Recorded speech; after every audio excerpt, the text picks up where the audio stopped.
All right. Hello, everyone. Welcome to this panel. We're going to talk today a bit about blindfolded speedrunning. I hope that everyone here in the room has seen or had some contact with blindfolded speedrun so far. I will go a bit, first of all, over what we're going to talk about today. We have some general information about blindfolded speedrunning in the beginning. We're gonna especially talk about how to start yourself if you are interested in blindfolded speedrunning. If you, for example, have a favorite game or a boss fight that you always wanted to try, an extra challenge for, and so we're gonna give some little tips and tricks together how to start blindfolded speedrunning, how to get into this whole thing. Talk a bit about the community. And at the end, we'll have a big Q&A block. If you have any questions, any remarks, you can probably go up here in front. There is a microphone, and just ask, and we will do our best to answer your questions together. So yeah, who are we actually? My name is Babsia. I'm doing blindfolded speedruns since 6 to 7 years by now, close to daily, and yeah, I've done many different kinds of games, mostly only doing blindfolded speedruns. And I have a few wonderful guests here. Want to introduce yourselves? Hi, I'm EOD Tex. I've dabbled in a lot of Metroid blindfolded speedruns. It's kind of a challenge run for me. I mostly do standard speedruns. I'm Nick RP Green, mostly known for running games in the Metal Gear series. I ran Twin Snakes here at GDQ on Tuesday night. I'm the current blindfolded world record holder for Metal Gear Solid 2 Tanker, which at the moment is the only run that I've completed, although I have also routed the whole of the plant chapter for Metal Gear Solid 2 as well. And I'm Mitris. I mostly do Sekiro and Elden Ring speedruns, and I was the first person to do a Souls game blindfolded that was Sekiro, or I guess Souls-like, however you call it. But I've also held the world record in Sekiro, blindfolded several times, brought the time down. At the moment, there's actually a fierce competition going on for the Sekiro blindfolded record. I do not have it at the moment, but we'll see if maybe I get it back in the future. Yes, and the other guest that you cannot see right now, I promise you there's another one, is Panga, I believe, no, was it the world first? Anyways, Super Mario World, the 2D famous Super Mario World game, blindfolded speedrunner, got very big on YouTube with the video. It blew up, it got viral. This was pretty long time ago, I think 8 years. So it's a legend in the books, really. We'll probably introduce him when he comes over one more time. But yeah, let's continue for now. What is actually a blindfolded speedrun, first of all? So obviously, it is the act of speedrunning and playing a game without looking, only using audio cues and different kinds of techniques and all of that to somehow beat a game or a segment, for example, a boss fight, as I said, without looking. And especially in the recent years, it got lots of popularity in marathons. In close to every single major marathon these days, you will see a blindfolded speedrun or a incentive for some boss fight, etc. So it got really into the hearts of the speedrunning community, I believe, which is very cool. And because of that, I want to just give a bit of a more insight to that, because what you see on, for example, marathons and the end, it's the end product. But what goes into these blindfolded speedruns is so much more than just the 1 hour run that you see at the end of the day in a marathon.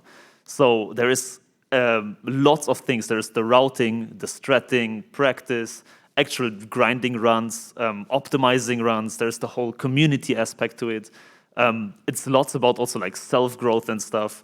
So if all of these terms say nothing to you, also no worries. Very quick introduction of each of these words. The routing, basically, when you first start out and you have a new game in front of you, or your favorite speed game, let's, for example, say Kirby, any random Kirby game, Kirby's Dream Land, and you sit there the first time, okay, what am I going to do? How am I going to proceed this game blindfolded?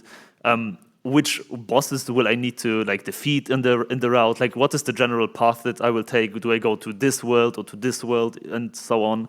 So that's the first thing you got to think about, is the general route. After you figure out that, the second thing mostly is like actually sitting down and strat all the strategies that you have, which means, for example, if you have a boss fight, let's say, how can I effectively defeat this boss? Like with which button inputs, for example, do I need to jump over this attack? Do I need to block that other attack and stuff? So really need to think about how you actually execute this routing process that we had earlier. Practicing, I think, is self-explanatory. Like you have to unfortunately sit down and just practice for a couple of hours probably, and to be able to do something like this. Running, yeah, it's a big part of speedrunning to just grind out runs after all. Like when you have everything, all the preparation done for yourself, you still need to sit down, do attempts. It will probably fail in the beginning quite often, especially in Blindfolded, but you need to grind and grind and grind, and eventually you will get the run you want. And after you get this run that you want, it comes to optimizing. Optimizing is the process of, you have a first draft, a first run completed, for example, and how do I make it now faster, more consistent, ready for a marathon, for example. And that is all like going on behind the scenes of like such a blindfolded speedrun. And community and self-growth are points that we will come right into also in just a second, actually. So the community is growing a lot. A couple of years ago, when I started out in like 2017, we were like a Discord with like 3 people or something, and like after a few weeks, like 10 people maybe when we started. As you can see, by now we have in only our Discord and our website like 240 registered runners with different games. In probably even more like that have not submitted yet or something. Don't know how it was when you joined the community. Like it was probably a bit established already. I'm very curious what Panga has to say, because he was like one of the OGs who were like there before anything has been blindfolded really. So like 8 years ago, a blindfolded run was like a novelty. Nowadays, if you have heard a video game, there's a high chance that some portion of it has been blindfolded already. So it's like, it's growing very, very much. We can see here the total runs, for example. Around 550 games or something have been blindfolded successfully in like different categories in speedruns by now, which is like a really big number to think about. It's every single time astounding to me, honestly. So yeah, with that, we come also what I said, like our Discord. I quickly want to just introduce our community, because many people don't know about how they can like access this, or like how they can find us, how do they find information for certain runs. And we mostly operate in 2 ways: the Blindfolded Speedrunning Discord and a website that I will show off in just a second. But the Blindfolded Community especially, we have like mostly a Discord where we have separate channels for like various games. For example, like every single one of our games has like a separate channel. Like all the Metroid games, you can go ahead there and just ask like, okay, Metroid 1, has that been blindfolded before? Where can I find resources? Or Metal Gear Solid, for example, and probably Nick will go ahead and answer you some questions. So it's very much it's a bit of a special community, because we have a lot of different people from various speedrunning communities who come like into one place to like share the knowledge about like this very specific blindfolded thing. Because yeah, I think each of us has like their own like main speed game that they also run visually, and we just all like gather in this community to create this knowledge base really. And I think it's really cool that it exists. And to our website, I have a picture here, but it's much better if I just show it to you in person, if it works, potentially. Give me 1 second. There we go.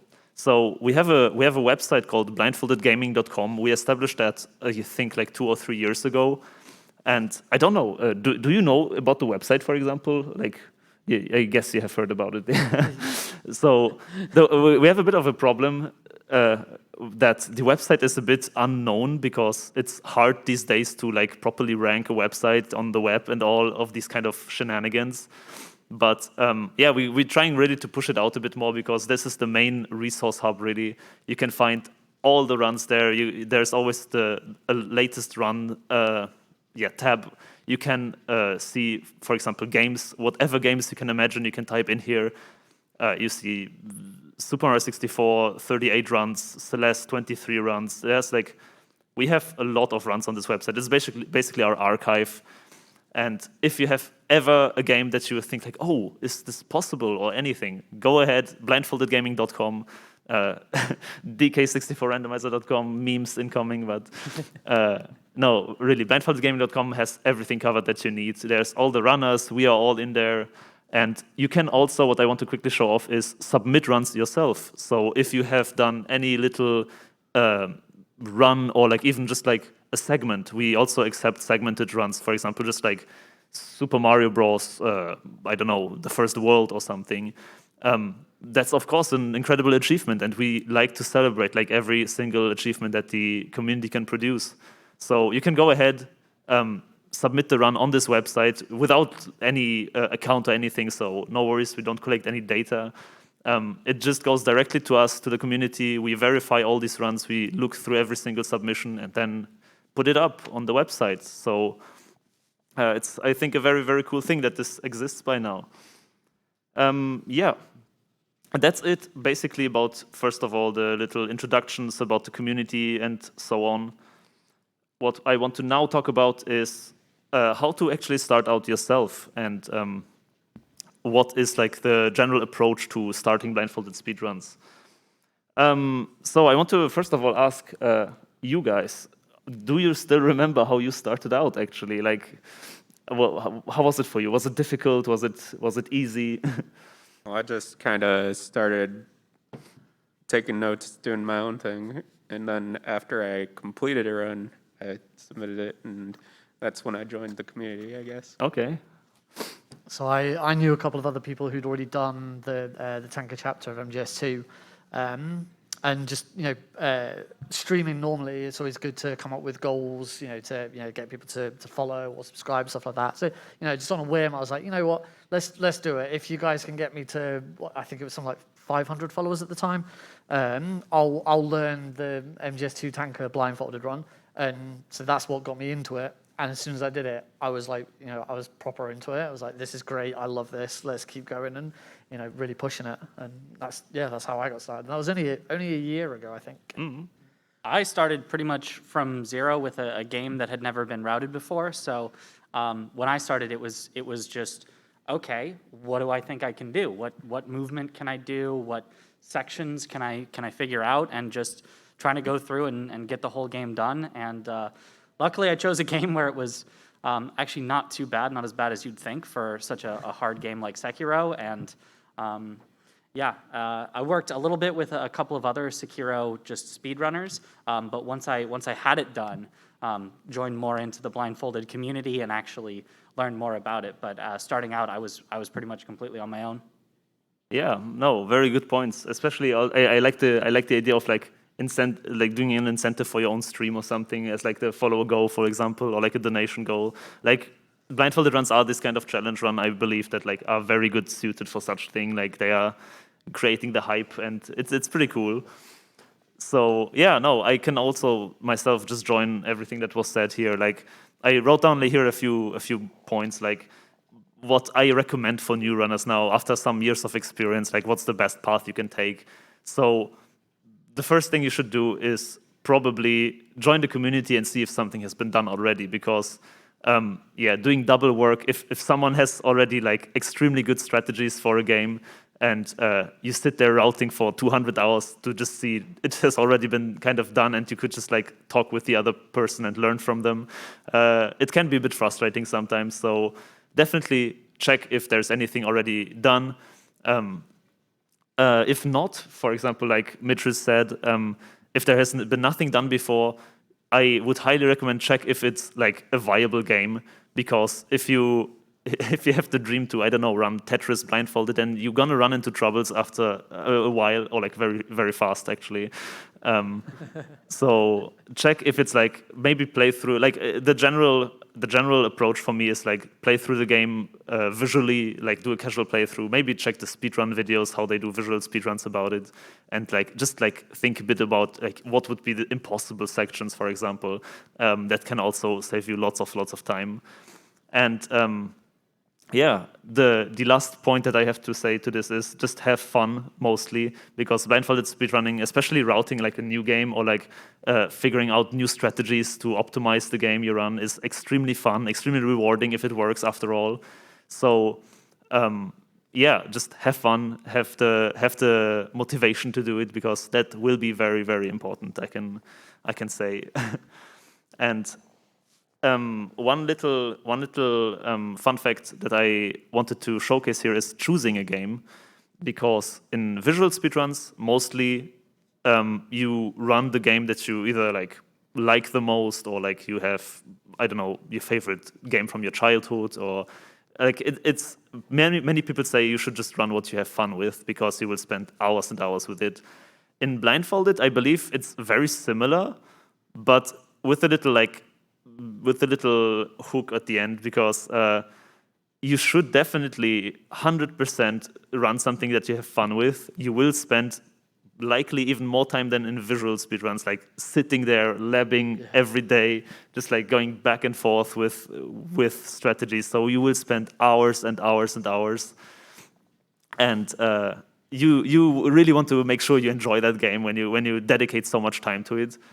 And the problem with that is you should definitely also in Blindfolded consider if it's a game suitable for like a first speedrun, because Blindfolded speedrunning is hard at times. And as I said with the example of Tetris earlier, if you want to route Tetris blindfolded, you gotta really either be like a Tetris grandmaster already, so you really need to know everything, or you're gonna run into trouble. So you should like maybe check if there are like usable techniques in the game. Is it easy to, for example, has it good audio design? Is there like a good camera in the game? Like check these things beforehand, because it can really save you some troubles later on. And yeah, with that, I wanted to quickly ask, I think I know the answer, but I assume most of you chose your first blindfolded game based on like your visual speedrun, main game speedrun, right? Yeah. Absolutely. Okay. Also, we have a new guest here. Everyone, welcome, Panga. Hi. Yeah, want to introduce yourself quickly? Like, we have the time.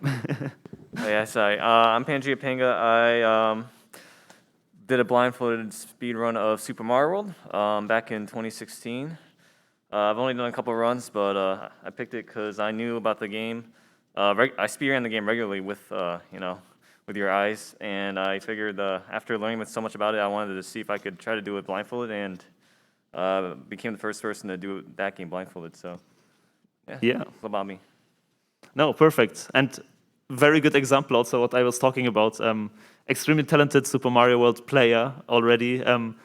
I think it's a very difficult blindfolded speedrun. So me, without any experience, if I would like start with that game, I would probably have not a good time. Like if I do this as my first speed game and like instantly jump into blindfolded. So yeah, definitely something to look out for. And further, now I have prepared some techniques that we use in blindfolded speedruns. I wanted to just like show off some techniques that we use, because they can be applied to like many or like most games. And if you know the basic terminology behind these techniques, they can really help you out later on. So the first one is buffering, or pause buffering, input buffering. You probably have seen something like this with Mike Tyson's Punch-Out, very often used here at GDQ. It is basically the technique where I can play this. I don't know if it loops. I don't think so. I just click here a couple of times. So it's basically a technique where you do a certain animation in the game, or like you pause the game and then buffer the stick or certain buttons, like for example punches, during that animation. So the character actually, in this case, you can see on the input display here, we hold upright, but Mario is just in the animation of crouching. So if we buffer the upright notch, then Mario will instantly, with the perfect angle, start walking upright without like this leeway in between that you have to like go from the neutral position to like the upright position. Can play that here once in full speed. So we crouch and he perfectly runs upright. And buffering can in many cases be applied. As I said, Mike Tyson punch outs. I don't know, did you use any buffer techniques in your speed games? Yeah. Oh yeah. In Sekiro, there's the whole combat system is sort of built on buffering inputs. So after you block, if you press attack, it'll happen as soon as the block ends and things like that. So I was able to get a lot of very consistent fights from not having to perfectly time every single input, but just knowing if I hit the attack, it's going to happen next, and then if I hit block after that, it'll happen after. So that was more like stringing together buffers as opposed to getting like a consistent angle, but things like that were very important. Yeah, no, perfect, thank you. So that's, yeah, buffering. It's one term that you will hear over and over again if you go into blindfolded speedrunning. We then also have, next we have, normalization. This is another term that you will probably hear every single day in the blindfolded community. So what is meant with normalization is if you have, for example, a certain spot in the world, like here in the video, you can see Mario running along the wall and then hitting this corner here. The corner makes a distinct sound that you have the footsteps stop. Mario is like standing still and you know, okay, I am in this corner, and from there on I can do like a certain setup to get to the next point where we need to go. So normalizing is basically just finding a consistent position that you can like reliably, like a situation that you can reliably recreate. There are like normalized movement options as well. For example, let's say in Super Mario 64, when we talk about it, if you do a backflip, it always will move Mario like, let's say 10 pixels back. And you can, for example, just count, okay, I'm gonna do 10 backflips, and it will always get me the same from point A to point B. And yeah, just you should definitely try to use as much normalized movement as possible, because it helps you, after all, in the longer run to make things just more consistent. Yeah, any experience with normalization? Yeah, I can take this one. In Metal Gear Solid 2, whenever Snake is in a crouching position, it's really easy to use the D-pad to turn him at 90-degree angles. So if you ever, you're ever ready to turn, rather than using the analog stick, which has full 360 degrees, using that to correct yourself. If you've gone wrong somewhere, crouch, correct your angle, get back up, carry on. Yeah, very, very good example. So yeah, normalization, as I said, very important. We have next also beat counting. Now for this, we will have some audio actually. You will hear a little song. So this song you might know, and what is meant with beat counting is that the background music here, 1, 2, 3, 1, 2, 3, 4, 1, 2, 3, 4, 1, 2, 3, 4, 1, 2, 3, 4, and so on. So there is a certain rhythm to this background music. And based on that background music, it's a very, very powerful technique, and like pretty advanced already, I would say. It's like nothing that you would maybe do like in your very first session, but maybe you actually, yes. So beat counting essentially is this entire sequence that you saw right here, by the way. It looks like very fluid gameplay, and it is entirely blindfolded. This is not played with eyes. So beat counting allows for like this very, very fluid movement, because what you essentially do is you count the rhythm of this background music and bind certain inputs, like for example, all these jumps that you see here, you bind them to certain numbers. So for example, at number 2, you jump. At number 3, you hold left. At number 4, you hold up left. At number 5, you jump again. And like this, you basically can turn any game into a rhythm game, and with that, like create really, really, really fast and also consistent movement, because counting the background music is more consistent than, for example, counting seconds in your head. Many beginners always ask me like, yeah, I don't know, I tried to jump after 5 seconds, but like it's inconsistent. What should I do? Yeah, because if you just like close your eyes and count to 5 seconds, I bet everyone here in the crowd will like stop at a different point just because of like tiny inconsistencies. But like if you have exactly like 5 beats, like 1, 2, 3, 4, 1, 2, 3, 4, then it's like a tiny bit more consistent like that. I don't know if any one of you actually use beat counting. It's like a bit of a crazy ass strat for sure. I never did. That's still magic to me, doing the beat counting. Yeah, for my game, it was always just normalized movements. There were a couple times where I did count things out, but the background music in Sekiro, really bad for beat counting. And I would only use it for ones where I needed to go for at least a certain amount of time, not for a set amount of time. So I was never able to do that. There is one setup that I do in Elden Ring that's based on the background music, but it's not a beat count. It's just hearing a particular, this part of the music I go. So that's a little bit different, but kind of the same idea. Yeah, go ahead. I tried to do some beat counting in mine, but Metroid music is generally more ambient, so it made it too hard for me to do it. So I just went with counting seconds, which, as he said, is not all that consistent. Yeah. I'm actually interested, Panga. How did you go with Super Mario World? Because I know from Cartoon24, another runner who beat Super Mario World afterwards, that he beat the game basically entirely with only beat counting. Like, he counted the entire game through. So I'm interested about your opinion here. Yeah, so with Super Mario World, the music is very noticeable, and each level has a different song as well.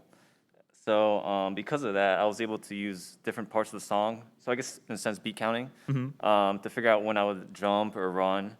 Since Super Mario is 2D, a lot of the times you can't just hold the run button the entire time, which takes one input off of having to like think as much and pay attention as much. So, for example, the first level in Yoshi's Island 2, I would basically hold right and run the entire time. So then I would memorize different parts of the song to figure out when I would jump. And essentially, it turned it into a rhythm game. Yeah, like very, very good example with 2D games, especially. I think, like especially the fast platformer ones, like they really can benefit from beat counting because usually there are like pits and stuff where you can fall down, and it's easy to avoid if you know, okay, at this part of the music I need to jump over there. So it's a very, very good technique. It's a bit more difficult and advanced, I have to admit. But if you learn it, it can be really, really powerful. Then the next technique is also a bit of an obscure one, but it helped me in multiple games already, so I wanted to showcase it once, which is echolocation.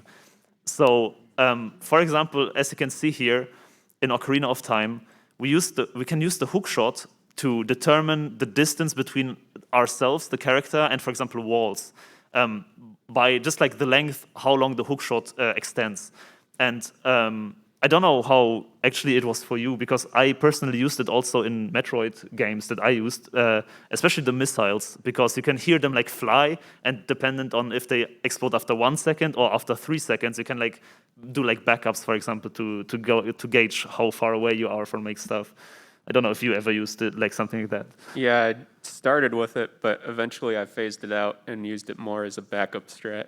Yeah, that I had the same feeling, because like it's kind of slow. You need to like listen for it and then like, okay, is it here, is it there? But it can definitely be used as like backups, for example. That's a very good point.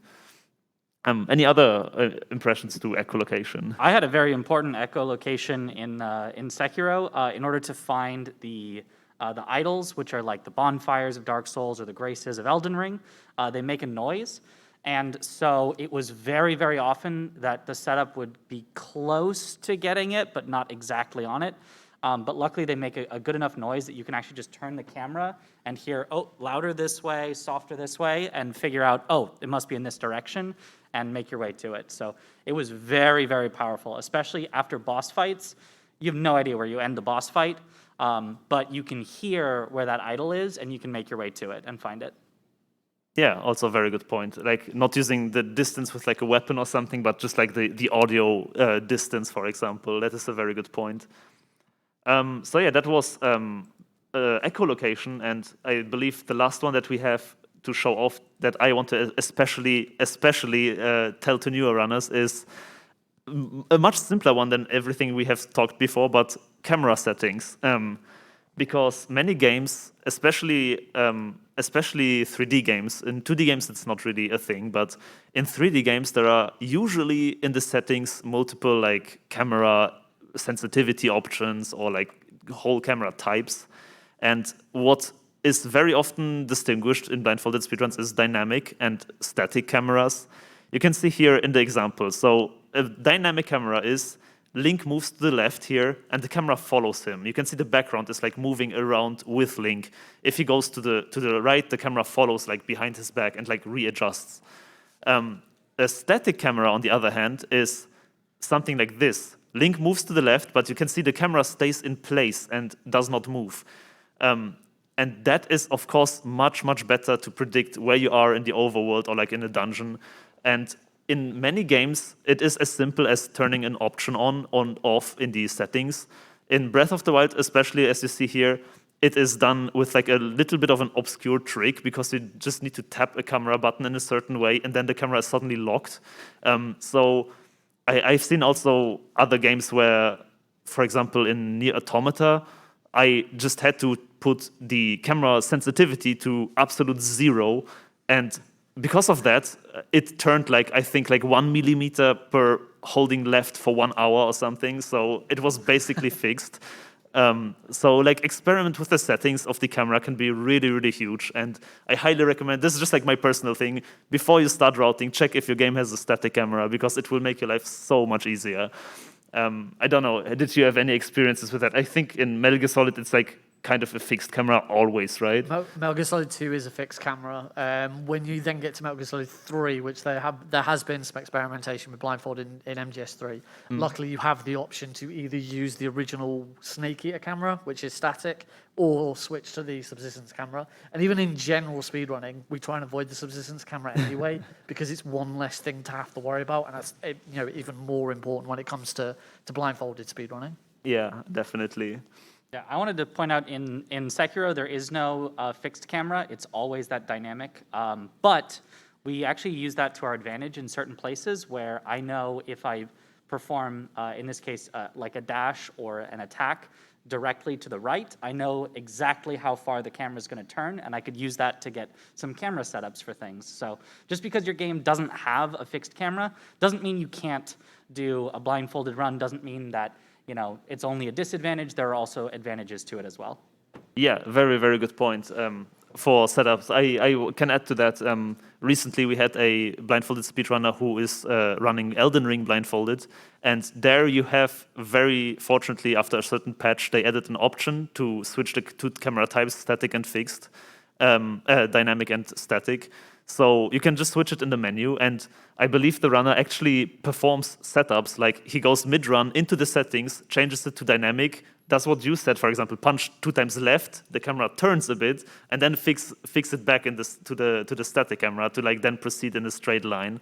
So you can definitely use it to your advantage as well. Like it's a good thing to keep in the back of your head for sure.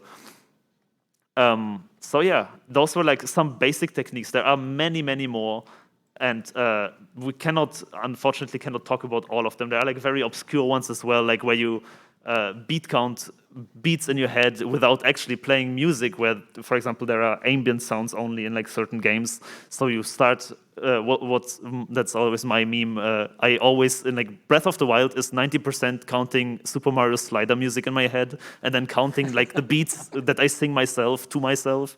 So you can do very crazy stuff with all of these techniques. But yeah, memorization, another big part of blindfolded speedruns, I believe. So how do you memorize entire games? And always people come to me like, yo, you have to have such a crazy good memory. And no, I don't. I'm actually pretty bad, I would say. Like I'm pretty average. What I do though is I practice a lot. And for me personally, there are like multiple different kinds of memorization techniques. I've talked also with like other runners, and some of them have like the crazy like memory palace techniques, and they bind like the games that they usually see to like certain places and memorize it like that. You don't need to have any, I believe, for blindfolded speedruns, like any kind of talent in memorization. That is a big misconception, I believe, at least. I don't know how you see it. But yeah, I can just like generally what I do. I just like start to route a game or like start to play a game. And for example, how do I get from A to B? And this part, I try to keep it like as small as possible. How do I get from A to B? And then I like put it to smaller problems. Okay, how do I go from A to first this one wall, and then from that one wall to B? And then like I just break it down to like smaller and smaller portions. And already during that process of figuring out the strategies, like you do it over and over again. So it kind of comes automatically after a while that you like just memorize what you need to do and all the inputs that you need to perform. Very important though, that is the main reason of this whole slide, documentation. I can highly, highly recommend to anyone here. I know that also many blindfolded speedruns don't do it. I also myself don't do it often, I have to admit, but it is not good. You should do it. Document your strategies in any way, in video form or in like text form, like you can see here. This is, for example, how I note down 1 star in Super Mario 64. Like this is the input sequence basically. So it is very, very important because you will, after some while, come back to your strats. You will try to recreate what you did, and it is very easy to suddenly, instead of 3 jumps forward, do a 4 jumps forward. And if you cannot figure out what went wrong, that this 1 jump was too much, it can take you a lot of time, and it's very, very bad. So. I don't know, do any of you document your strats? Do you just do it by like feel, or like did you do it just like by practice in your head, or how did you go about it? So I want to talk about that. For my note taking, I did much more shorthand than you can see here. I do like 2-letter codes for each cue and action, and maybe some qualifiers like which direction. But something like SE would be a sound an enemy makes, or JW would be like a wall jump. Yeah, that's very interesting. I also over the years have seen so many different kinds of notations for blindfolded speedruns and stuff. So very good point. So for me, Metal Gear Solid has the wonderful thing that you hear every single one of Snake's footsteps, or Raiden's footsteps if you're in the plant. So all of my notes are always just how many footsteps, go, how many up, how many left, how many right. And one of the things that I did when I started routing the plant was I would write all of my notes on a sticky note on my computer, and then before I put the blindfold on, I would like minimize the game or put something in front of the game so the game was still running and I could still control it, but I couldn't see it. And I would just run based on my notes, because then that shows me that my note taking is working, because it works. I get through it, and then from there start making little adjustments. If something goes wrong, quickly look at the game. Where am I? Oh, okay. I think I need one more step. Add it in, keep going. And that was really, really useful, because then that helps to start get those notes into your head. And then when you put the blindfold on, it's like, right, I can remember where I'm going now.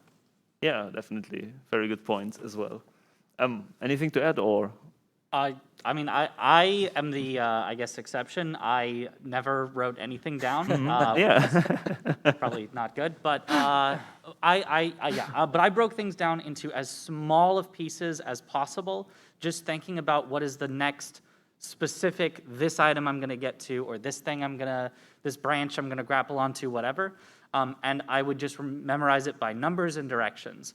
So, for example, I remember after the Guardian Ape, I would do 9, right, 1, forward, 3, right, 2. Like, it's not that hard to memorize something like that long, and that got me from the boss to the item pickup after it. And then it's just breaking it down into those little sections and just doing them over and over and over again till it just feels more like, muscle memory as opposed to thinking about it memory. Yeah. Yeah, so for me, I'm a visual learner, so it's a little bit counterintuitive for being a blindfolded speedrunner. So the way I did my note taking was I would just play the game normally and try to theory craft a bunch of different strats, and then when I finish a level, I would go back and watch the video just to see like, oh, I can improve this, or I should do this differently. So I basically did that for like a week straight, just 4 hours a day, just play each level until I ingrained each level in my head and got a solid strat down.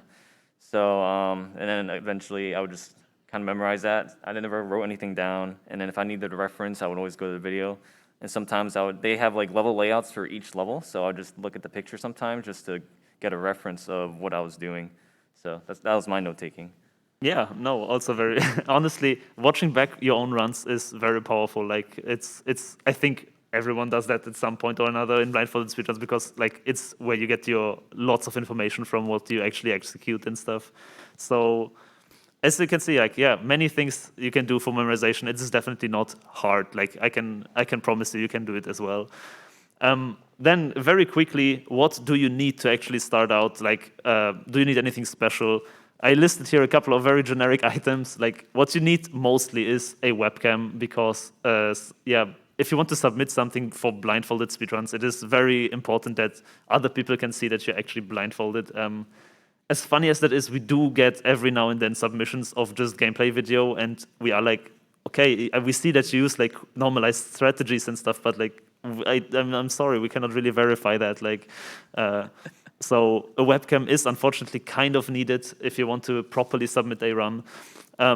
What you need is a blindfold, of course. Doesn't need to be a sleeping mask like here. I saw you have also like some cute ones over there. Like Yeah, I brought two of mine for the reason of don't just go out and buy the cheapest, funniest. Like when I knew I was going to do it, because I knew it was a joke with my community about the the incentive.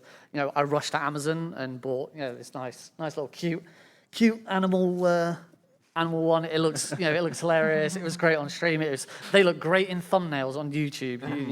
Absolutely. But because it was only a couple of bucks on Amazon, it was really uncomfortable, and after a week of trying it, I was like, nope, I am going to my local pharmacy, buy myself a proper sleep blindfold mask. Oh yeah. And now I exclusively run with this one. Sometimes I'll wear that one over the top, but yeah, that's a good strategy. Make sure your blindfold is comfy because you will have it on for so long. It needs to not hurt your face. Yeah, I have also a fun story about that. I bought online like a Pippa the Frog blindfold with like googly eyes. And the eyes are actually like 3D, so they really push into like your eyeballs when you wear the eye mask, and it's so uncomfortable. So kind of bought it and never wore it a single time afterwards.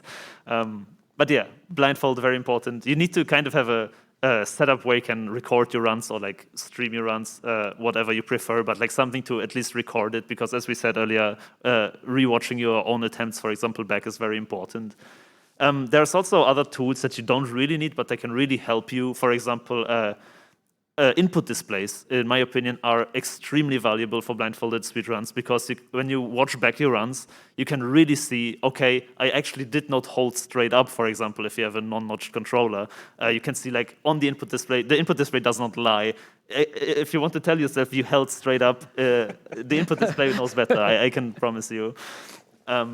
Then there are other like adapters or like third-party controllers, for example, that really can help you out. In the Breath of the Wild run, you will see later this marathon, hopefully, as a bonus game. We use this controller here on the right. It's a third-party controller for the Switch, which does not have a stick as an input, but a D-pad. So we can like 100% guarantee that we walk straight up in the game, for example, similar to a keyboard. Keyboard also, for example, very cool strat that I can recommend if you have a mechanical keyboard. Take off all the keycaps of keys that you don't use during the run. So if you're blindfolded, you cannot type like wrong keys, for example. Like that's also a classic one. Otherwise, like adapters, like an ESS adapter, can make your life much easier for games that need precision, like Ocarina of Time or like all these kind of things. So these are things that you don't really need, but they can make your life easier. So consider those. Preparation for your first run. If you actually like set down, okay, I did something blindfolded now, I routed something. What do I need to think before I start the run? Because this is a very, very fun section. First of all, what I want to say is think about like your own goals and restrictions that you set. Do you want to do it in one session? Like, do you want to do it segmented or like in one go, like a proper speedrun, I guess, these days?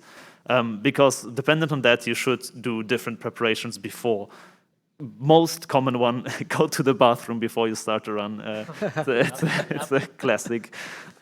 If you, especially for longer runs, if you sit there for 4 hours and blindfolded in the middle of the run, notice like, okay, I need a break, then that's okay by our community's rules. Like we do allow breaks and toilet breaks, etc.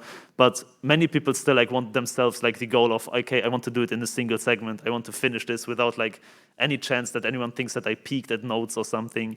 So just think about that. Common hazards. Yeah, I can talk hours about common hazards that you should think about before doing a run. A few examples: cat throwing down controllers from my table, not plugging in my power supply to my laptop that was streaming. I don't know. My window broke once from a storm while I was blindfolded, like mid-run.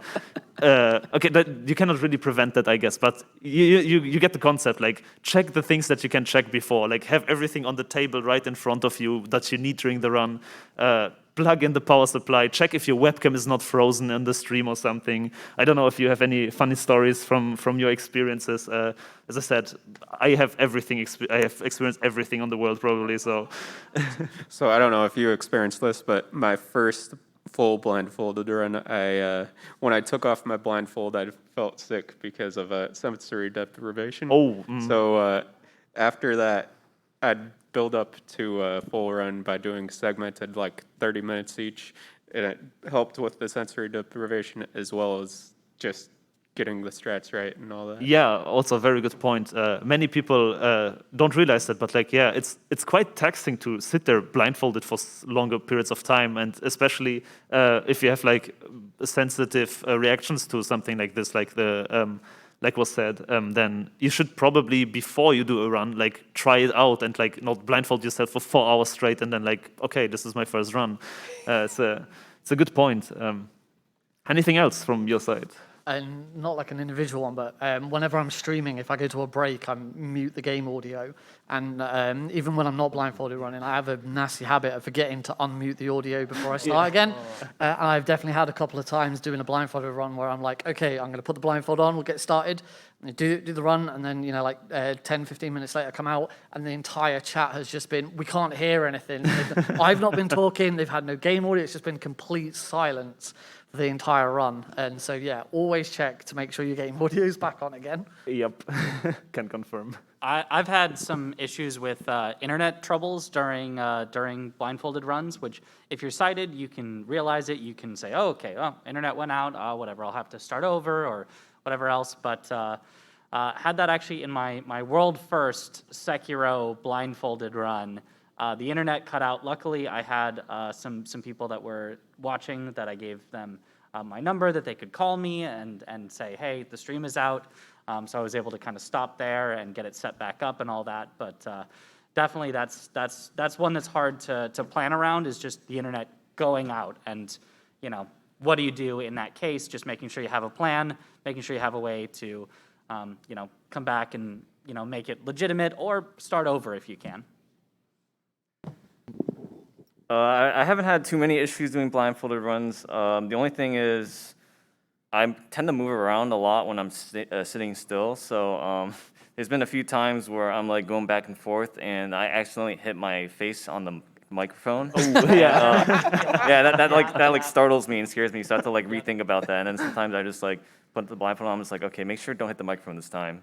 Yeah. You don't realize, even though it's soft, it's like having something touch your face when you can't see. Yep. It's a startle. It's like, whoa, get away from me. Yeah, definitely, I can confirm. Also, to the point of moving around, similar to both of your stories, I remember when Katoon did Blindfolded Celeste any percent first, like it's a world first attempt, he moved around a bunch and he just like straight out went out of the camera feed. So he had exactly the same what you did. Like I had his number, like he was in a Discord call with me, like privately, and like just muted. So I luckily was watching the run and like could tell him like, okay, take a little break. You need to move into the camera or like quit the run or something. It was like not far into the run, but already painful to reset, I think. So that's like there are these tiny things that you just cannot really prepare for, but it helps if you think in beforehand to like what you could do to prevent these things, I believe. So. Definitely important. The last point is do maybe segmented practice first. That's just like a general opinion that I have. It is very much easier if you have like especially longer blindfolded runs. Do not, like, your first run, just like, as soon as you finish learning everything, don't do the full run, but like, practice blindfolded segments first. Like, do the first world, then the second world, because as much as you think your strats are perfect and everything will work out, it will not work out on the first try. Like, there's always something going wrong, 100%. And just doing segmented runs will like identify these problems much faster and more efficiently, from my opinion at least. Yeah, and I want to add on to that of you can start a run thinking you're going to do the full thing, and then something goes wrong.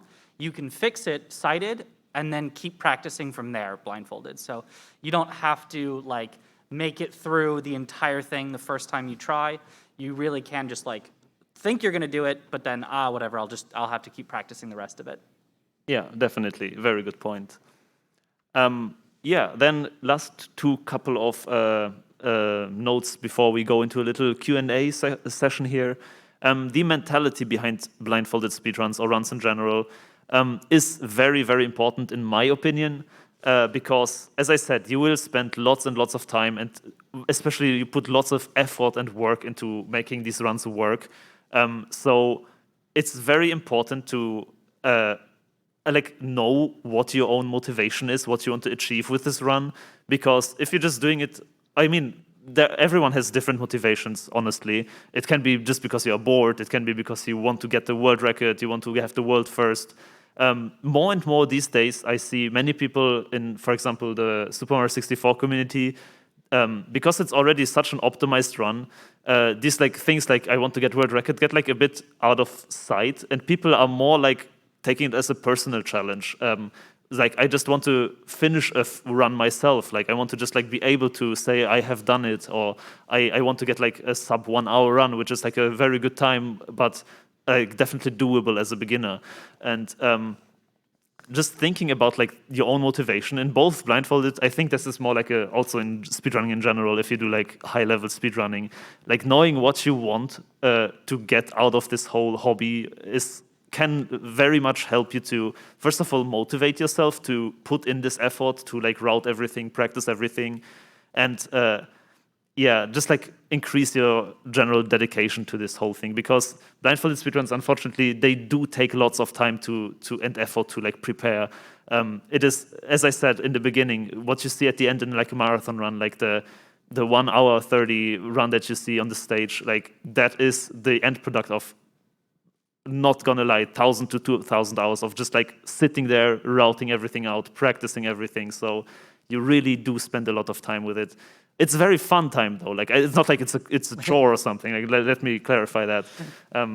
But yeah, just like wanted to throw this little motivational slide in there. Like, whatever motivation you have, as long as you like think about it yourself and know what you want to achieve, I personally believe it can really help you out in like making your goals reachable and fun to achieve as well.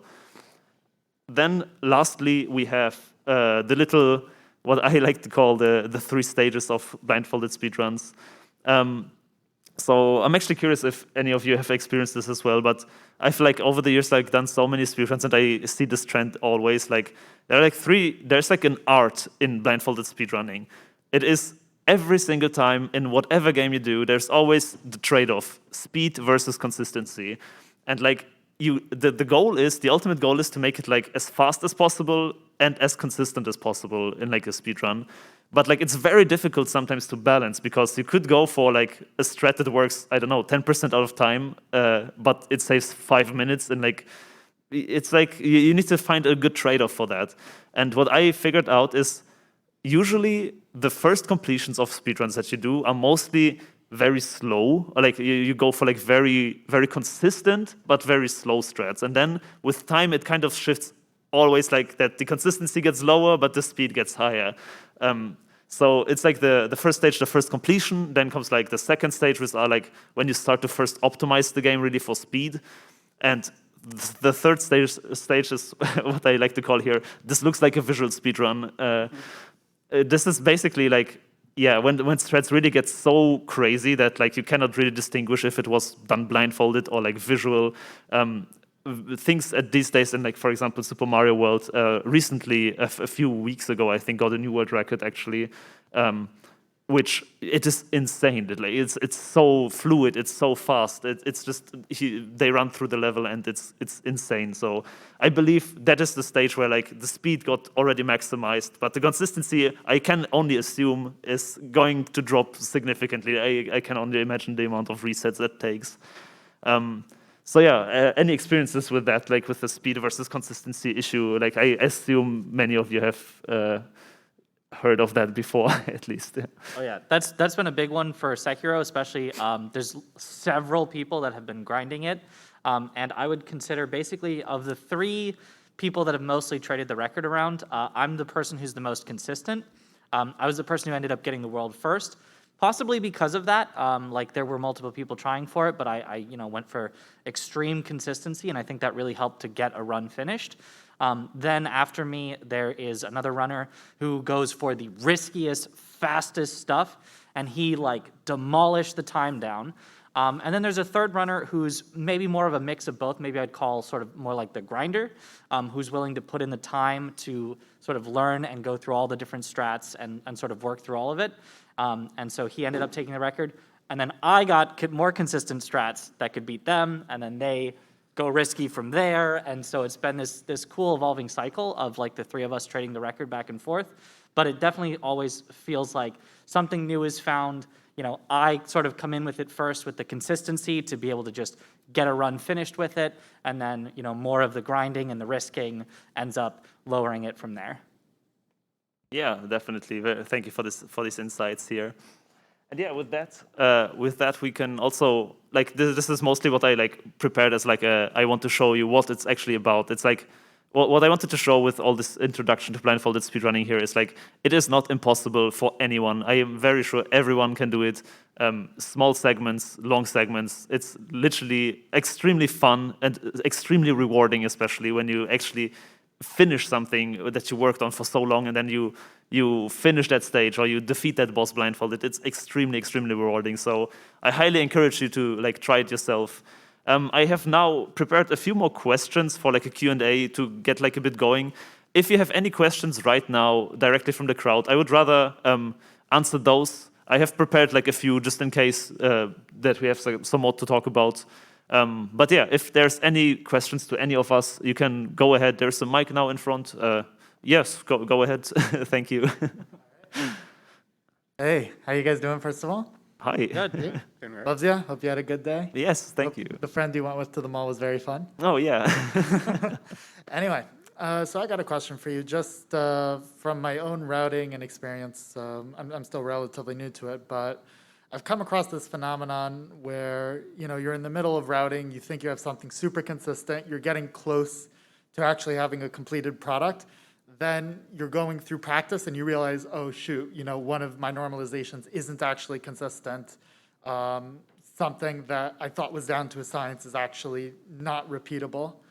And suddenly the entire run is in jeopardy. How do you deal with that? How do you like take a step back and try and make it work when you have something very significant that can ultimately invalidate the entire run? Yeah, it's a good question. Any already first impressions, or should I start? I think the first thing is trying to work out what that trade-off is. Do you sort of analyze the route that you had?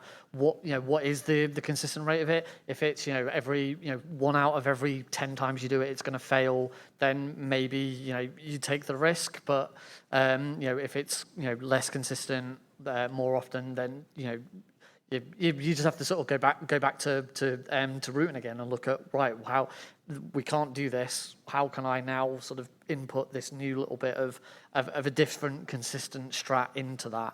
And unfortunately, at that point, that can mean that you're relearning muscle memory, you're relearning all the things that you've memorized. But yeah, you kind of have to decide whether you want to make that trade-off or not. Yeah, I think there's lots of different ways to deal with it. There's completely changing it up if you don't feel like it's consistent enough, which sometimes is just the best option if there's something else that's better. There is trying to get to the heart of what the inconsistency is. A problem that I was often having was when I was turning, I would just tap on the button to turn. But if I pressed it for 1 frame, I would just snap. If I pressed it for 2 frame, I would snap and take a tiny, almost unnoticeable step forward, but it was just enough to throw some things off. So figuring that out allowed me to at least say, I know where I need to do a 1 frame tap versus a 2 frame tap or things like that, which is still hard to control, but that's an option. At least you know it. Third is coming up with a backup. So maybe if something is inconsistent, but when it goes wrong, you can still make it work out, then it doesn't really matter if it goes wrong. You can say, okay, it'll go wrong 10% of the time, 20% of the time, 50% of the time, but I can still get to the end goal by doing something extra at the end to get there. Maybe it's slower, maybe it takes longer, maybe it's a little harder, but if you can still make that work, then that's good. But those are generally the 3 things that I would recommend. Either completely redoing it, if you can find something better, figuring out why and trying to work on that, or just coming up with backups. All right, appreciate it. Yeah, thank you for the question. Good. Anything else? Yes, thank you.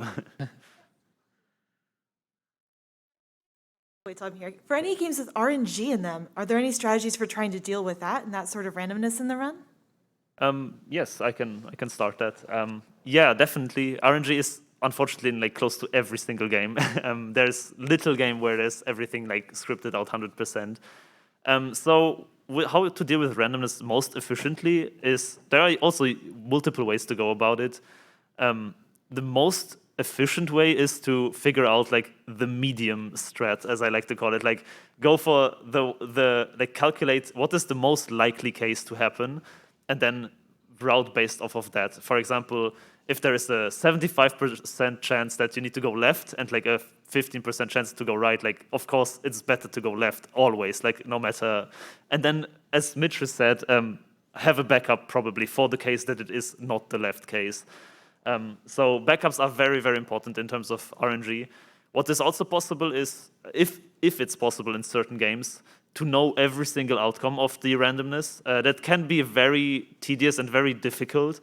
What comes to mind is in Deltarune or in Undertale, I routed like entire boss fights, and it's just a like mathematical decision tree of like, I don't know, 50 decisions that like it branches out with every attack that he does. But it is possible, after all, to like calculate every single path, and based off of that, also maybe take like the medium route that is like most likely to happen. So you will never be able to mitigate RNG like 100%, but the best thing you can do is probably have lots of backups and try to figure out like the most likely case that will happen. Yeah, anything to add to that? Sometimes it's about finding an optimization that works in multiple cases. The best example I've got is in MGS2's plant section when you're fighting the Harrier.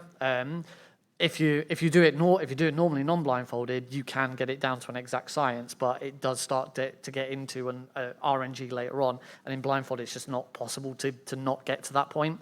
So it's finding positions where you can stand in one spot and be prepared so that when RNG does go your way, you're ready to then attack, and then continue the fight. Find things. We actually found that you fight the Harrier with a Stinger missile, but you can also lock onto it using just an automatic rifle. It does very, very small amounts of damage, but it's enough if you know how much damage you've done. Just sort of getting that out and using the auto aim just at the last minute is just enough to sort of finish the fight off, and obviously that gets rid of that RNG. So anything you can do to get rid of RNG is also obviously a big benefit. Yeah, and I would say also I really want to echo the coming up with a strategy that works for multiple sets of RNG. So you don't need the option that perfectly counters exactly this RNG. If you can come up with something that works very well for multiple things that can happen, that can be your best bet. An example in Sekiro is there's a chained ogre fight, but every single one of his attacks can be dodged by holding forward right and then dodging as soon as you hear him grunt, because he always goes grunt, slam, or grunt kick, or grunt grab. So every single attack, you hear the grunt, you dodge, and every single time you'll get away from him.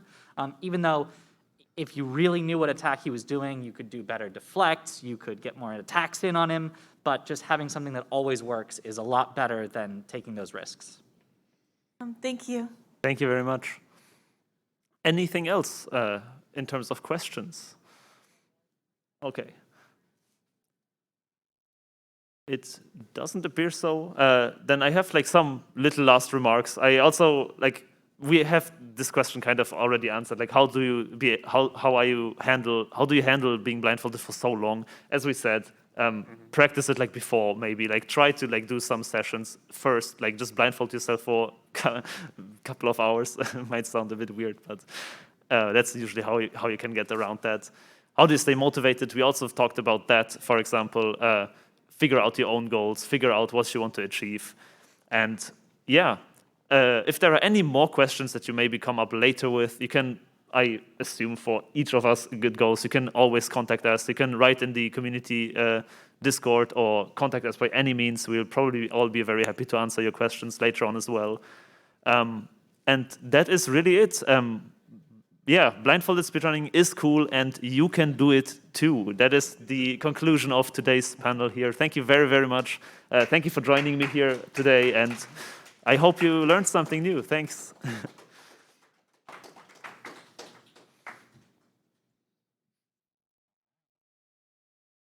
All right. Cool.